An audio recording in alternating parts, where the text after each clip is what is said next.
मूर्ख गधा। भोला एक व्यापारी था और उसके पास एक गधा था जिस पर वह नमक की बोरी लाद कर शहर ले जाया करता था। 2 साल हो चुके थे। इस बीच भोला ने एक बात गौर की थी कि उसका गधा धीरे धीरे बहुत आलसी होता जा रहा है। एक बार की बात है, भोला हमेशा की तरह गधे की पीठ पर नमक लादे उसके आगे चल रहा था। गधा धीरे धीरे भोला के पीछे चलता जा रहा था। जैसे ही वह एक नदी के पुल पर पहुंचा, गधे ने नदी में छलांग लगा दी जिससे कि नमक की बोरी पानी में जा घुली। इससे भोला को बहुत नुकसान हुआ, लेकिन इस बार उसका गधा बहुत खुश था क्योंकि उसे मेहनत नहीं करनी पड़ रही थी और वह अपने पीठ को खाली महसूस कर रहा था। यही सिलसिला 3-4 दिन चलता रहा। भोला नदी की पुल पर पहुंचता और गधा नदी में गिर जाता। एक दिन भोला ने गधे को सबक सिखाने की सोची। उसने गधे की पीठ पर नमक के बोरी की जगह रुई से भरी बोरी लद दी। अब जैसा कि गधे का स्वभाव हो चुका था कि नदी पास आते ही उसे पानी में गिरना है, इस बार भी ठीक वैसा ही हुआ। भोला नदी के पास जब पहुंचा तो गधे ने छलांग लगा दी, लेकिन इस बार ठीक उल्टा हुआ। गधे की पीठ और भी ज्यादा भारी होने लगी क्योंकि बोरी नमक की जगह रुई से भरी हुई थी। गधे को आज एक बड़ी सबक मिली थी। शिक्षा, हमेशा ईमानदारी के साथ काम करें, आलस्य से दूर रहें। ईमानदार लकड़हारा। एक गांव में मोहन नाम का एक लकड़हारा रहता था। वह गांव के सबसे गरीब व्यक्ति में से एक था। उसके परिवार को 2 वक्त का खाना भी इसी काम से मिल रही थी। एक दिन मोहन अपने पास के नदी किनारे लगे पेड़ को काट रहा था, तभी उसकी कुल्हाड़ी उस नदी में जा गिरी। मोहन पेड़ से उतरा ही था कि उसके सामने नदी की देवी सोने की कुल्हाड़ी लेकर उसके सामने खड़ी हो गई। देवी ने कहा, पुत्र, मैं नदी की देवी हूँ। तुम्हारी कुल्हाड़ी गिरने से तुम परेशान हो रहे थे, इसलिए मैं तुम्हारी कुल्हाड़ी लेकर आई हूँ। मोहन ने कहा, माता क्षमा करे, लेकिन ये सोने की कुल्हाड़ी मेरी नहीं है। नदी की देवी इस बार चांदी की कुल्हाड़ी लिए मोहन के पास आई, पर मोहन ने चांदी की कुल्हाड़ी को भी लेने से इनकार करते हुए कहा कि वह भी उसकी कुल्हाड़ी नहीं है। इस बार नदी की देवी ने लोहे का कुल्हाड़ी जो मोहन के स्वयं का था वह उसे दिया और इस बार मोहन ने प्रसन्नता के साथ उस कुल्हाड़ी को स्वीकार करते हुए देवी को धन्यवाद कहा। नदी की देवी मोहन की ईमानदारी से बहुत प्रसन्न थी। इतना गरीब होने के पश्चात भी मोहन ने लालच नहीं दिखाया।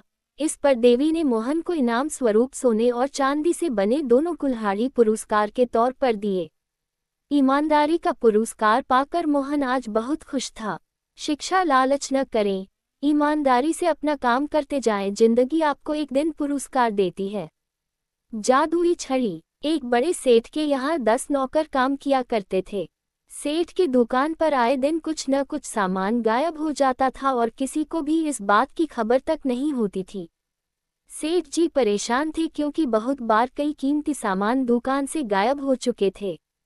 एक दिन सेठ ने सभी नौकरों को बुलाया और सबसे पूछताछ की। वह सबकी तलाशी भी हुई, पर सभी नौकर खुद को ईमानदार ही बताते रहे। तलाशी में भी कुछ नहीं निकला। सेठ जी दुकान में हो रही चोरी से बहुत परेशान थे। उन्होंने अपने एक संबंधी को बुलाया जो बहुत बुद्धिमान था और सारी घटना बताई। अगले दिन उस बुद्धिमान व्यक्ति को लेकर वे दुकान पहुंचे। बुद्धिमान व्यक्ति 10 छड़ी अपने साथ लाए हुए था और उन्हें सभी नौकरों को देते हुए बोला, यह एक जादुई छड़ी है। जो भी व्यक्ति चोर होगा, अगली सुबह उसकी छड़ी 3 इंच तक बढ़ जाएगी। आप सभी को सुबह छड़ी के साथ उपस्थित होना है।